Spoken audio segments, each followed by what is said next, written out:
나태해지면 발전이 없게 되고 오만해지고 그러면 주위에 질시와 적이 많아져서 결국은 불행해진다는 것입니다. 그래서 일찍 출세하기보다는 충분히 실력을 갖출 때까지 기다리는 것이 중요합니다.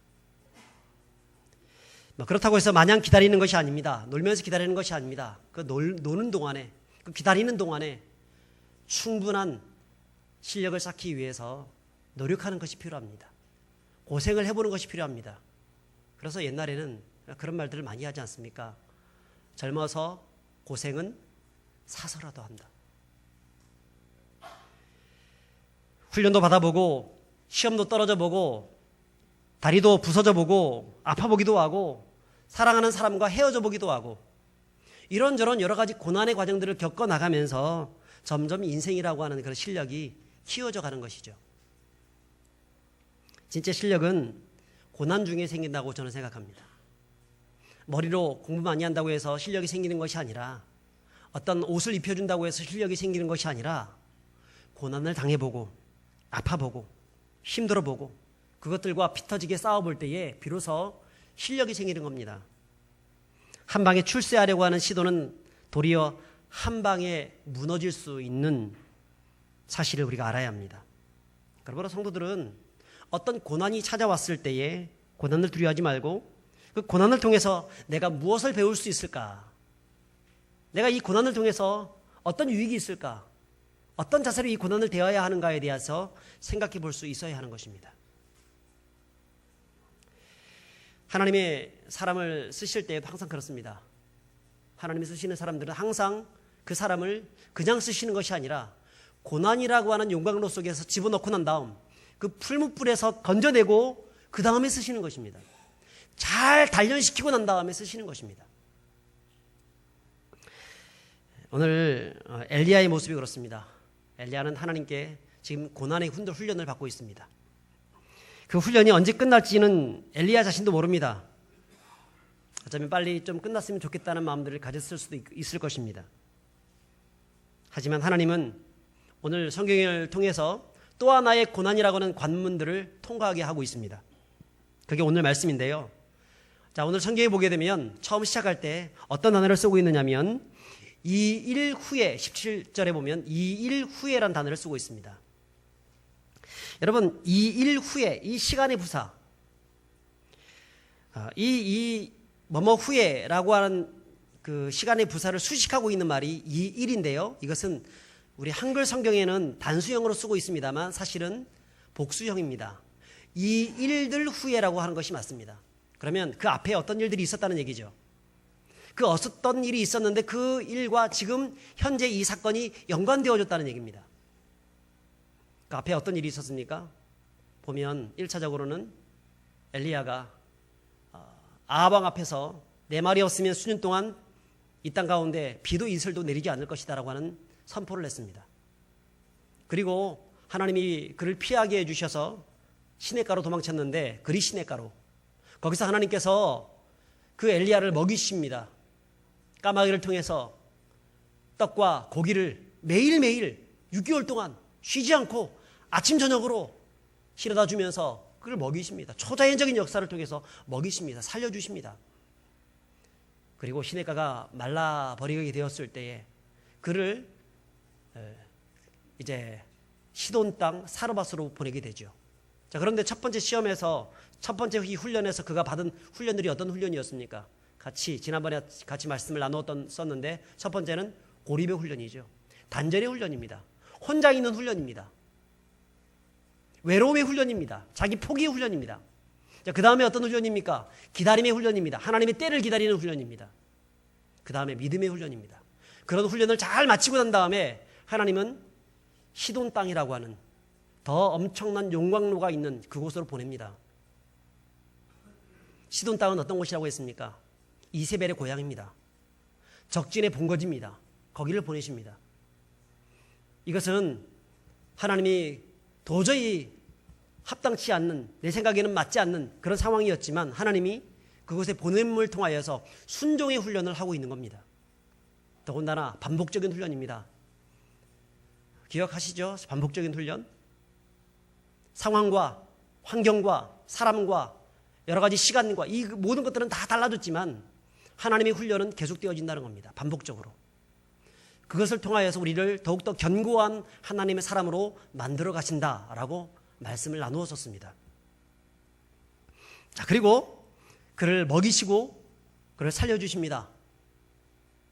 자, 그 다음에 오늘 이 말씀이 이어지고 있습니다. 자, 오늘 이 일들 후에라는 말 쓰고 있는데, 자, 무엇 때문에 이렇게 말씀을 쓰고 있냐면 또 하나의 훈련이 남아있다라고 하는 말씀입니다. 여러분, 하나님이 이 일들 후에 하나님이 마지막 훈련을 지금 하고 계신데 어떤 훈련을 하고 있을까? 첫 번째 훈련은 뭐냐면, 첫 번째는 이해할 수 없는 시련의 고통을 참고 견디는 훈련을 하게 하셨습니다. 17장 17절을 한번 읽어봤으면 좋겠습니다. 17절 시작. 2일 후에 그 집 주인 되는 여인의 아들이 병들어 증세가 심히 위중하다가 숨이 끊어진지라. 과부의 아들이 죽었습니다. 참으로 청천벽력과 같은 그런 일입니다. 엘리야가 지내는 집에 섬뜩한 일이 생긴 것입니다. 이제 겨우 먹고 사는 문제가 해결되고 나니까 그것보다 훨씬 더 기가 막힌 문제가 생겼습니다. 엘리야는 둘째치더라도 과부의 입장에서 봤을 때에는 그야말로 기가 막힌 일입니다. 견디기 힘든 시험입니다. 여러분, 그동안 과부가 얼마나 헌신을 많이 했습니까? 3년 동안 자기 집을 내어주고 주변에 시돈에 있는 많은 이 바알과 아세라를 섬기는 그런 사람들한테 지탄을 받으면서도 하나님의 사람 엘리야를 자기 집에 거두어들여서 그를 먹이고 그를 도와주었습니다. 헌신적으로 해주었습니다. 물론 그것 때문에 그가 받았던 많은 은혜들도 있긴 있었지만 그래도 그는 주변의 시선에 아랑곳하지 않고 결단하여서 하나님의 사람을 모셔서 섬겨주고 있었습니다. 자, 그런데 그 결과가 무엇입니까? 헌신했는데 그 결과가 무엇입니까? 자신의 아들이 죽은 겁니다. 얼마나 기가 막히고 얼마나 원통스럽고 원망스러웠겠습니까? 그래서 이 문제를 엘리야에게 가져갑니다. 우리 18절에 보면, 자, 엘리야에게 그가 어떤 말을 하고 있는지 한번 읽어봤으면 좋겠습니다. 18절입니다.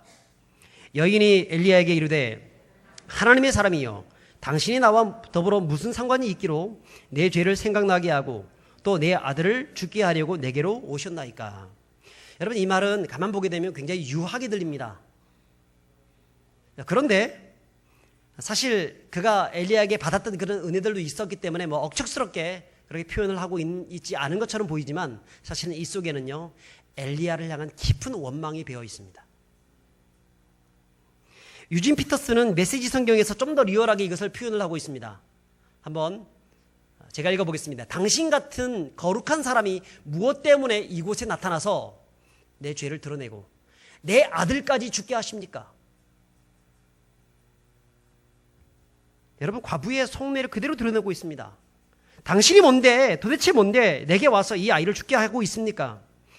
내 죄가 도대체 뭔데 그 죄 때문에 아들이 죽어야 합니까? 차라리 죽이려면 나를 죽이지 왜 죄 없는 그 아들을 죽입니까? 라고 말을 하는 것 같지 않습니까? 어쩌면 이 여인은 이 아들이 죽은 문제가 자신의 죄 때문에 죽었다고 생각하는 것 같습니다. 이 죄가 어떤 죄인지는 성경에 기록해 있지 않기 때문에 잘 모릅니다만 아마 심각한 죄가 있었던 것 같습니다. 그런데 그 죄 때문에 괴로워하고 있습니다. 엘리야가 자기 집에 모셔드렸고 엘리야는 거룩한 사람이고, 여러분, 거룩이 들어가게 되면 죄가 드러나게 되잖아요. 거룩한 사람의 삶의 모습들을 보고 혹은 엘리야는 하나님에 대해서 이 여인에게 이야기했을 것입니다. 죄에 대해서 얘기했을 것입니다. 그런데 그 죄의 근본적인 문제가 해결되지 못한 채 여전히 자기 안에 그 죄의 문제 때문에 괴롭고 고통해하고 있었다는 것을 알 수 있습니다. 그런데 그 결과로서 이 죄의 문제가 해결되어야 하는데 해결되지 못한 상황에서 그 결과로서 자신의 아들이 죽으니까 이 아이가 나의 죄 때문에 죽은 것이 아닌가 하는 생각이 든 겁니다. 그런데 이 문제를 누구에게서 찾고 있냐면 저 엘리야가 우리 집에 오지 않았다고 하면 내 죄가 생각나지 않을 것이고 그렇다고 하면 이 아이가 죽지 않았을 건데 결국 저 사람이 와가지고 우리 아이가 죽은 것이 아니냐라고 하는 그 원망을 엘리야에게 돌리고 있는 거예요. 엘리야의 입장에서는 참 억울한 말입니다. 하지만 그런 이야기를 듣고 있는 그 엘리야의 심정은 어떤 심정이었을까요? 비록 억울했지만 지금 과부의 아들이 죽었습니다. 엘리야가 자녀가 있었는지 없었는지는 잘 모르지만 엘리야의 자녀가 죽은 게 아니라 과부의 아들이 죽은 상황입니다. 자, 그 상황에서 내가 억울하다고 이것저것 따지고 둘 수 있겠습니까? 받아들여야 되죠. 어쩌면 엘리야의 마음속에 그 이야기를 들으면서 이런 생각을 했을 것입니다. 하나님, 어떻게 하나님이 나를 이곳에 보냈다고 하면 이 가정이 잘 되고 복받고 이 자녀가 정말 훌륭한 사람이 될 수 있어야 되는데 왜 하나님이 나를 여기서 보내놓고 이 어려움, 이 고난을 저 가정에게 주시는 것입니까? 하나님 왜 이런 이해할 수 없는 일들이 벌어지게 되는 것입니까? 라고 하나님께 원망하며 동일하게 그런 마음들을 가졌지 않겠습니까? 여러분, 우리 인생 가운데도 그렇습니다. 이해할 수 없는 고난이 닥칠 때가 있습니다. 왜 하필이면 나 때문입니까?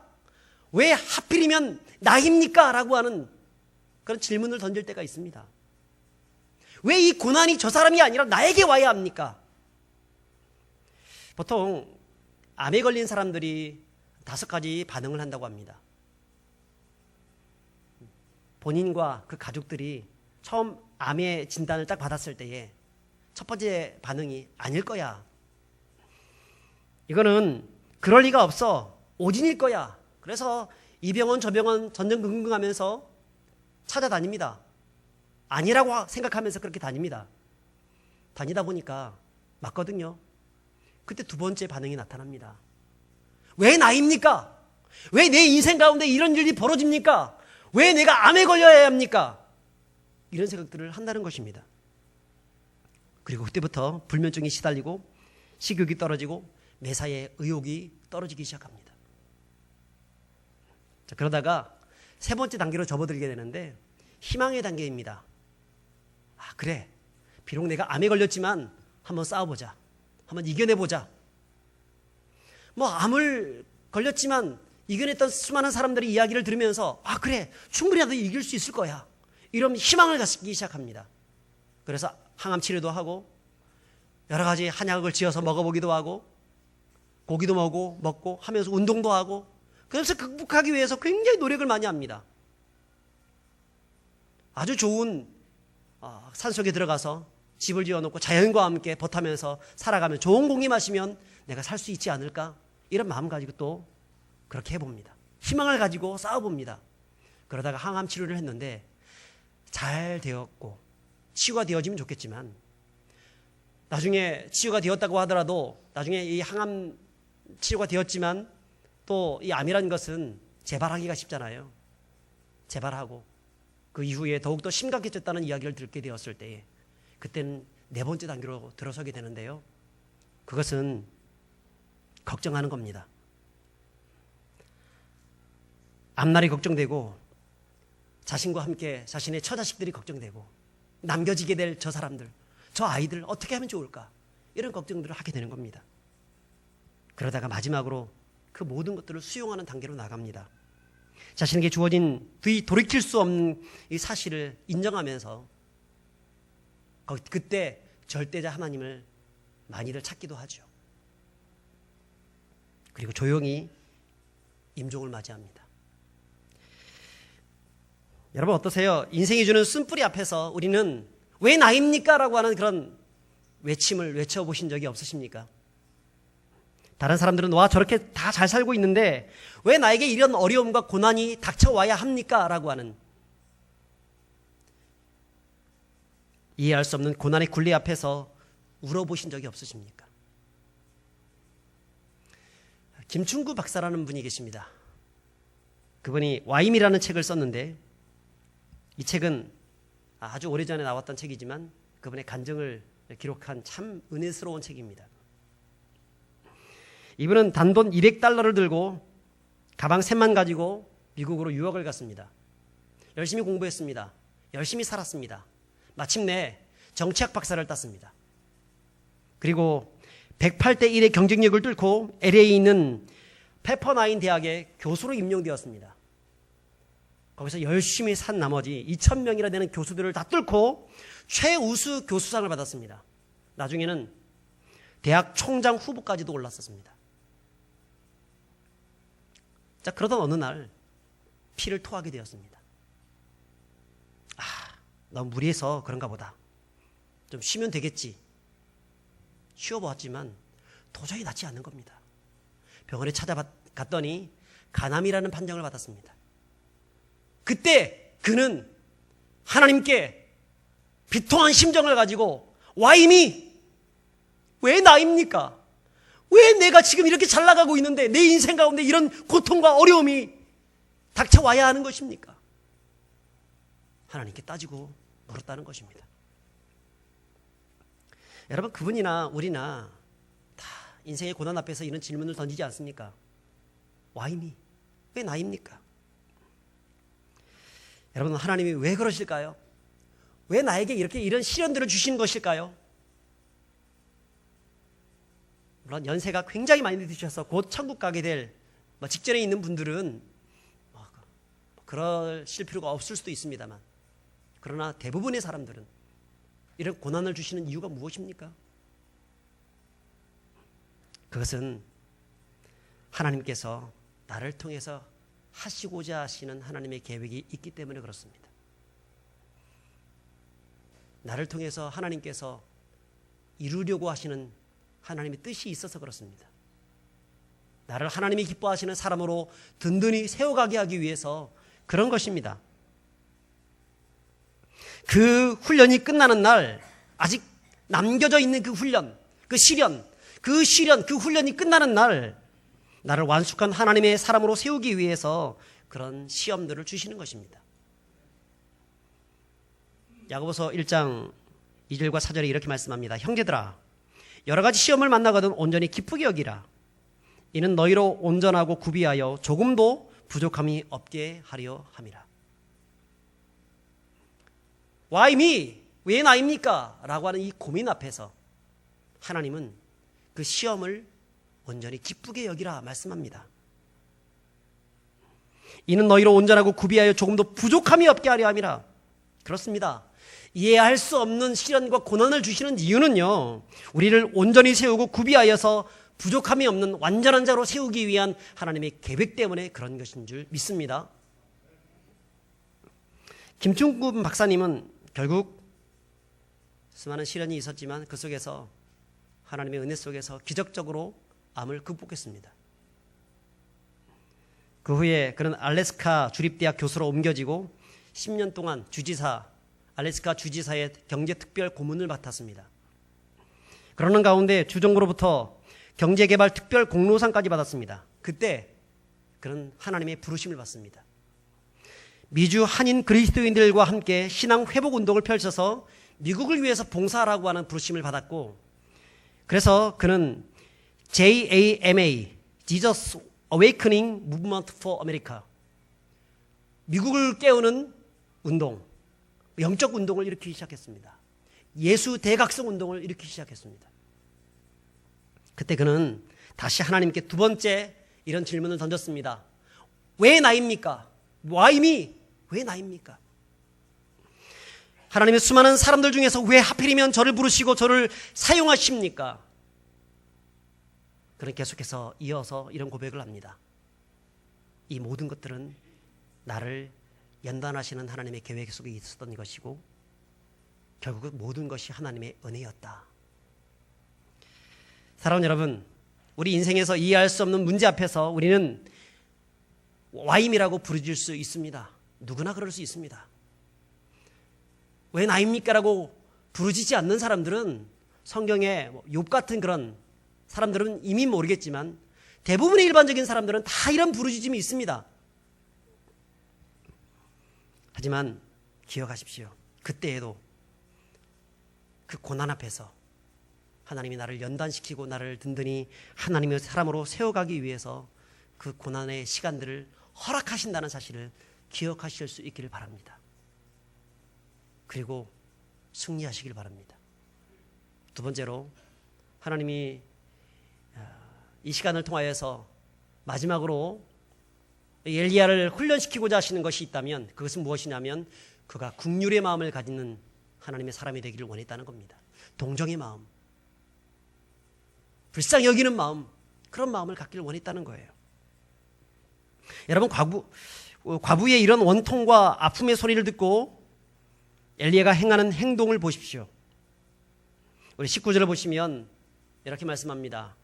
엘리야가 그에게 그의 아들을 달라 하여 그를 그 여인의 품에서 받아 안고 자기가 거처하는 다락에 올라가서 자기 침상에 누이고. 어떤 변명도 없습니다. 마치 그 과부의 말이 사실이라도 되는 것처럼 그대로 인정하고 수용하고 있습니다. 사실 엘리야의 입장에서 봤을 때에는 억울한 일이죠. 오히려 과부가 찾아와서 우리 가정에 괜한 어려움을 주어서 죄송합니다. 당신은 우리에게 베풀어 주신 은혜가 너무나 큰데 이런 어려움을 당하고 말았습니다. 어떻게 좋은 방법이 없을까요? 이렇게 말을 하는 것이 맞을 것입니다.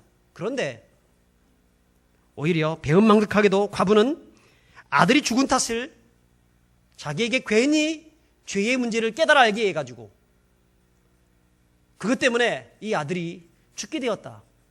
괜히 이 사람이 우리 집에 와가지고 죽게 되었다라고 하는 그 모든 원망들을 지금 엘리야에게 돌리고 있는 겁니다. 엘리야 입장에서는 억울하지 않겠습니까? 그런데 정말 하나님의 사람은요, 어떤 사람입니까? 억울한 가운데 있지만 그 억울함을 맞받아치지 않는 사람입니다. 마치 과부가 한 말이 진짜 사실인 것처럼 이 하나님의 사람은 어떻게 행동하고 있습니까? 마치 그 아이가 죽은 것이 마치 나 때문에 생긴 것처럼 그 모든 것들을 수용하고 받아주고 있습니다. 왜 그러냐면 지금 이 과부의 마음이 어떤 마음입니까? 너무너무 고통스러운 마음이잖아요. 그것을 지금 공감적으로 지금 수용하고 있는 겁니다. 동정하는 마음 가지고 받아들이고 있는 겁니다. 그래서 매우 간결하게 과부를 향하여서 그 아들을 나에게 달라라고 하는 정도의 말만 하고 있습니다. 여러분, 과부는요 지금 병이 든 상태입니다. 마음의 병이 들었습니다. 아들이 죽었으니까 얼마나 심각한 문제가 생겼겠습니까? 자기 입장에서는 굉장히 억울하게 죽은 겁니다. 객관적으로 따지게 되면 억울한 거 아니겠지만 주관적으로 따지게 되면 억울한 겁니다. 저 사람이 안 왔으면 이런 일이 안 벌어졌을 텐데 괜히 이 사람을 받아들여가지고 괜히 내가 하나님의 사람을 모셔가지고 헌신했는데 여기까지 오다니 이게 뭐지? 억울한 일입니다. 그래서 그 마음에 병이 생겼습니다.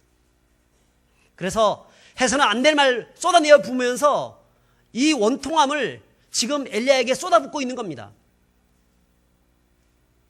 여러분, 이 과부는요 병들었습니다. 병든 사람과 싸울 수 있습니까?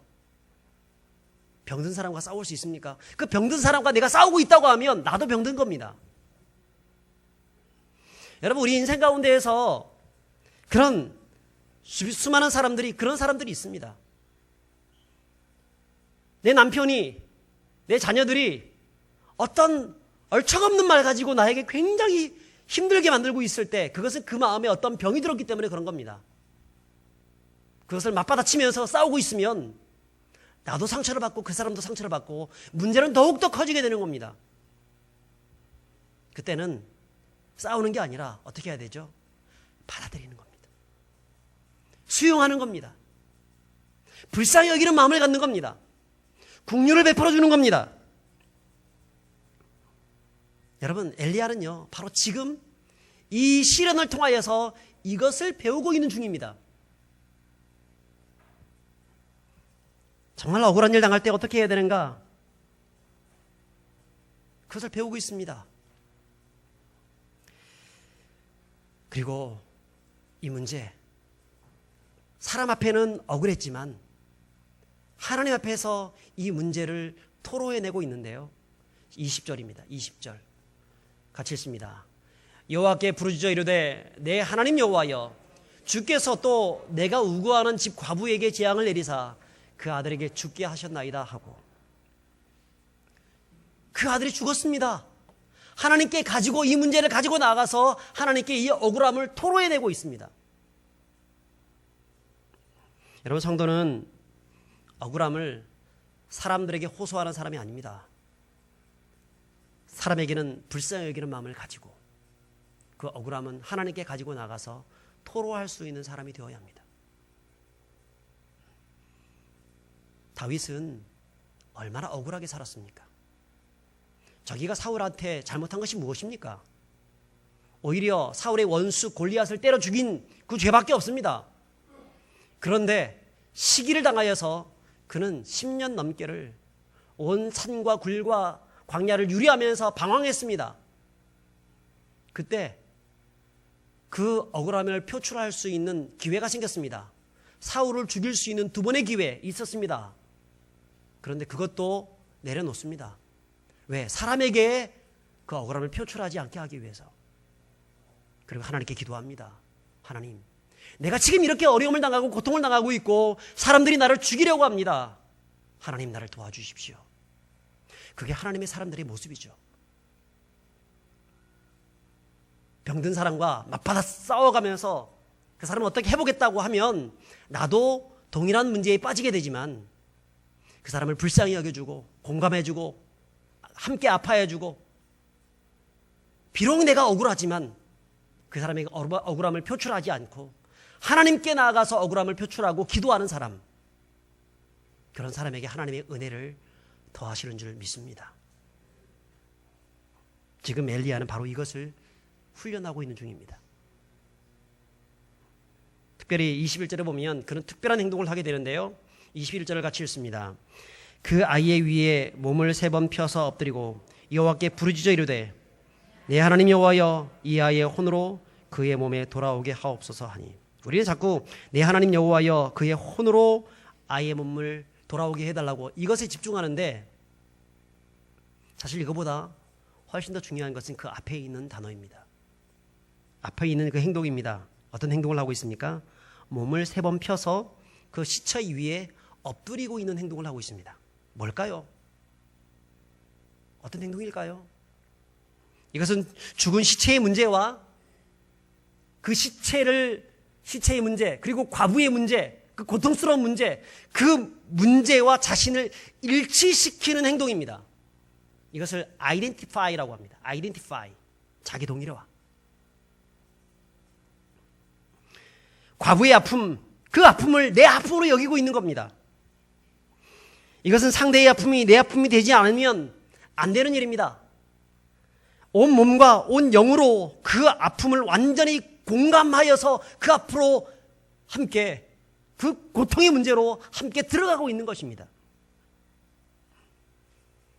성도는 어떤 능력이 있어야 되냐면 identify, 자기 동일화의 능력이 있어야 합니다. 공감적 능력이 있어야 합니다. 예수님은 가장 공감적 능력이 뛰어나신 분이었습니다. 너희 안에 이 마음을 품으라 곧 그리스도 예수의 마음이니, 어떤 마음입니까? 공감적 능력입니다. 불쌍히 여기는 마음입니다. 아버지여, 저들의 죄를 저들에게 돌리지 마옵소서. 자기를 쳐 죽이고 있는 저 원수들 앞에서 예수님은 그 십자가상에서 그렇게 기도하십니다. 공감하는 것이죠. 불쌍히 여기는 겁니다. 성도는 불쌍히 여기는 사람이 되어야 합니다. 그런 자들에게 하나님이 은혜를 주시고 그런 자들의 기도를 들으시는 겁니다. 여러분, 목회자는 어떤 사람이 되어야 할까요? 설교 잘하는 사람 필요합니다. 음악도 잘하고 운동도 잘하고 잡기도에 능하고 또 모든 행정이라든가 이런 것들 뛰어난 사람 필요합니다. 그런데 이 목회자의 가장 중요한 그 인격, 그게 뭐냐면 공감 능력입니다. 성도에 대한, 성도들의 아픔과 그 상황들을 이해하고 받아들이고 그것을 가슴에 안고 하나님께 가지고 가는 능력. 그게 제일 중요한 거예요. 함께 눈물을 흘려줄 수 있는 능력. 웃을 때 함께 웃어주고 아파할 때 함께 아파해 줄 수 있는 능력. 그게 공감 능력인데 하나님은 목회자에게 그런 걸 원하십니다. 사실은 성도에게도 마찬가지입니다. 하나님이 우리에게 요구하시는 것은 불쌍히 여기는 마음입니다. 이것이 맞다, 저것이 맞다. 어떤 문제를 가지고 기다 아니다 가지고 따지는 그 논리적으로 따지는 그런 능력이 아니고요. 내 마음으로, 내 심령으로 그들의 아픔을 품어주고 안아주고 감싸줄 수 있는 그걸 주님이 원하신다는 거예요. 성도의 무기가 그것이 되어야 하는 것입니다. 여러분 22절에 보면 이 기도를 하나님이 들어주셔서 이 아이를 살려주시는데 한번 읽어보겠습니다. 내가 읽어보겠습니다. 여호와께서 엘리야의 소리를 들으심으로 그 아이의 혼이 몸으로 들어오고 살아난지라. 여러분 이 아이가 살아나게 되었는데 무엇이 살린 것입니까? 엘리야의 소리가 살린 것입니까? 그러나 진짜 그 아이를 살린 것은 엘리야의 소리가 아니라 그 영혼을 불쌍히 여기는 마음이 살린 겁니다. 상대의 아픔을 내 아픔으로 여기고 그 아픔이 완전히 공감하는 그 마음이 그 아이를 살려낸 것입니다. 바로 이것을 위해서 하나님이 그동안 훈련시켜 가신 것입니다. 여러분 기도 많이 한다고 기도를 멋지게 한다고 역사가 일어나는 것이 아닙니다. 하나님의 역사는 성도의 기도를 통해서 일어날 수 있지만 그저 허공을 울리는 허울 좋은 기도, 미사 여구가 뛰어난 그런 기도, 그것이 사람을 살리는 게 아니라 영혼에 대한 불쌍히 여기는 마음, 그 영혼에 대한 진실한 진정성, 여러분 그 진정성이 사람을 살리는 것입니다. 성도에게 필요한 것이 뭡니까? 진정성입니다. 영혼에 대한 불쌍히 여기는 그 마음입니다. 가짜가 아니라. 여러분 교회가 주변에 있는 여러 어려운 이웃들을 향하여서 선한 일들을 많이 합니다. 양로원에 가서 고아원에 가서 뭐 많이 갖다 주고 막 그렇게 합니다. 근데 사람들이 그걸 가지고 큰 감동을 받지 않습니다. 왜 그럴까요? 저거 우리 전도하려고 그러는가 보다. 네, 교회는 전도하는 것이 최고의 그들에게 주는 선물이기 때문에 교회는 반드시 전도하는 목적으로 그렇게 해야 됩니다만 그분들은 그것을 어떠한 수단으로 생각한다는 겁니다. 교회가 자기 교회 키우기 위한 수단으로, 진정성으로 보지 않는 겁니다. 어떤 교회가 능력 있는 교회냐? 진정성이 있는 교회입니다. 인간으로 진실로 인간답게 사랑해주는, 인간답게 불쌍히 여겨주는, 인간답게 품어주는, 인간답게 눈물을 흘려주는, 거기에 어떤 목적이 있을 수 없습니다. 순수한 마음 그대로 진정성 있게 다가가서 예수님의 마음으로 그 피고름을 닦아줄 수 있는 그런 교회, 그런 성도, 그걸 원하시는 거예요. 그게 감동을 주는 성도, 감동을 주는 교회입니다. 그때 그들이 어떤 고백을 합니까? 그런 모습들 가진 성도들을 향하여서 이런 고백을 하죠. 24절 이것은 같이 한번 읽어봤으면 좋겠습니다. 여인이 엘리야에게 이르되 내가 이제야 당신은 하나님의 사람이시요 당신의 입에 있는 여호와의 말씀이 진실한 줄을 아노라. 내가 이제야. 여러분 그 전까지는요 엘리야 그 과부의 집에 얼마나 많은 놀라운 기적들을 행했습니까? 하루도 빠짐없이 통에 가루가 사라지지 않고 병에 기름이 없어지지 않았습니다. 그걸 매일매일 눈으로 체험했습니다. 근데도 이 여인에게는 믿음이 있었다는 얘기입니까? 없었다는 얘기입니까? 믿음이 없어요. 믿어지지 않는 거예요. 옆에서 아마도 당신은 죄인입니다. 계속해서 얘기해 줬을 것입니다.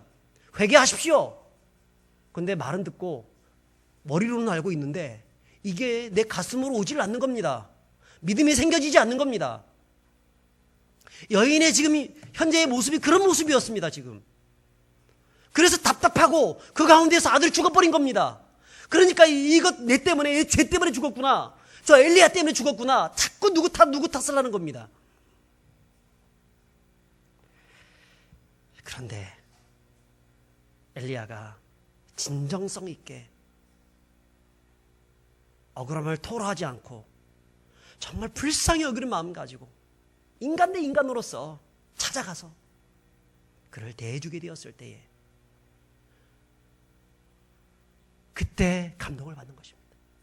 살아났기 때문에 감동을 받는 것이 아니라, 기적 때문에 감동받는 것이 아니라 바로 그것에 감동을 받는 거예요. 그래서 이제야 당신은 하나님의 사람이시요 당신의 입에 있는 여호와의 말씀이 진실한 줄을 아노라. 여러분, 성도가, 교회가 진정성 있는 삶의 모습을 보여주지 않으면 세상 사람들은 우리를 믿지 않습니다. 우리를 믿지 않을 뿐 아니라 우리가 믿는 하나님도 믿지 않습니다. 교회가 기적, 능력 외친다고 해서 사람들이 그것을 믿고 믿음을 가지느냐? 눈하나 깜빡하지 않습니다. 그들은 무엇을 보느냐면 성도들의 삶의 진정성을 봅니다. 영혼에 대한 긍휼이 마음에 있는가 없는가, 이것저것 따지고 들어가면서 그렇게 하는 것이 아니라 정말 이해해주고 받아주고 안아주고 기대해주고 또 기도해주고 동일한 아이덴티티를 가지고 동일한 아픔과 그 가슴을 가지고 동참해주고 있는가, 여러분, 그것을 본다는 것입니다. 뿐 아니라 왜 나입니까? Why me? 수많은 사람들이 그렇게 외치고 있습니다. 왜 나입니까? 왜 나만 이런 고통을 당해야 합니까? 라고 하고 있을 그때에 그런 현실 앞에서도 오히려 감사하고 그 모든 것들을 이겨내고 오히려 그렇게 왜 나입니까? 라고 얘기하는 그 사람들 앞에서 진정한 소망을 주며 더욱더 신실한 믿음의 단계로 나아가는 그 모습을 보면서 감동을 받는 것입니다. 여러분, 어떠십니까? 주님은 지금 우리에게 어떤 훈련을 시키시고 있다고 생각하십니까? 지금 고난을 당하신다면 오히려 그것을 통해서 하나님의 은혜를 받을 수 있는 기회가 되었음을 믿으시기 바랍니다. 그리고 그 속에서 같이 아파하는 이웃들을 생각하시길 바랍니다. 그들에게 긍휼을 베푸시는 분들이 되셔야 합니다. 그들의 아픔을 공감하며 그들의 문제를 내 문제인 것처럼 기도하며, 그리고 마침내 하나님 앞에서나 우리의 불신 이웃들에게 이제야 당신이 진정 하나님의 사람이시요 당신의 입으로 나오는 여호와의 말씀이 진실인 줄을 아노라, 그런 말을 들으시는 그런 모든 주의 성도들 다 될 수 있기를 주의 이름으로 축복합니다. 그리고 함께 찬양하기를 원합니다. 당신이 지쳐서 기도할 수 없을 때 누군가 날 위해 기도하네. 주님이 기도하시고 그 뜨거운 사랑을 가진, 공감적 사랑을 가진 성도들이 기도하고 또 우리가 기도하는 겁니다. 우리 같이 한번 이 찬양을 부르면서 결단하며 나갔으면 좋겠습니다. 당신이 지쳐서 기도할 수 없고 눈물이 빗물처럼 흘러내릴 때 주님은 아시네. 당신의 아픔을 사랑으로 돌봐주시네.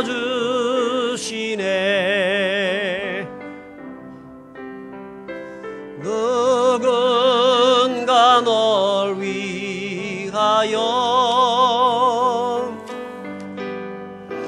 누군가 기도하네.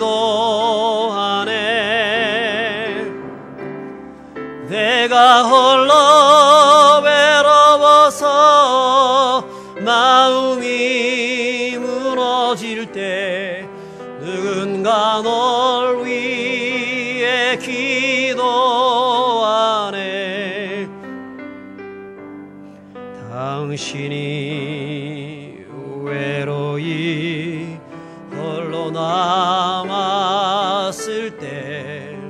당신은 누구에게 위로를 얻나 주님은 아시네 당신의 마음을 그대 홀로 잊지 못함은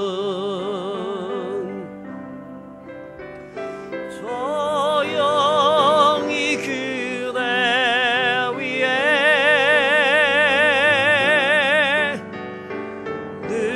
누군가 기도하네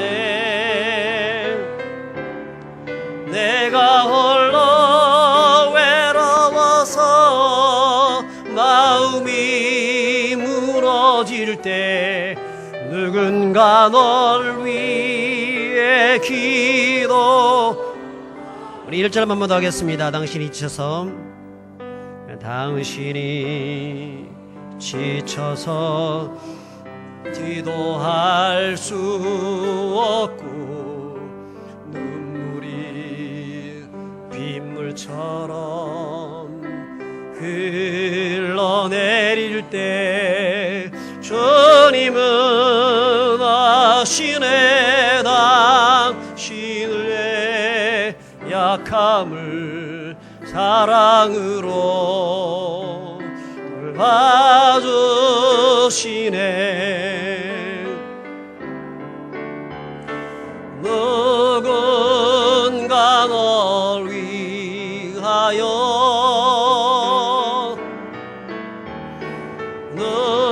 누군가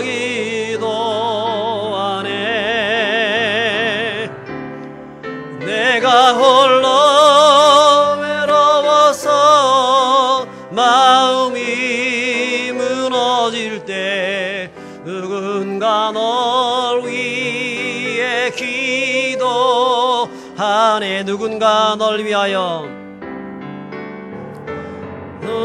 누군가 널 위하여 누군가 기도하네 내가 홀로 외로워서 마음이 무너질 때 누군가 널 위해 기도하네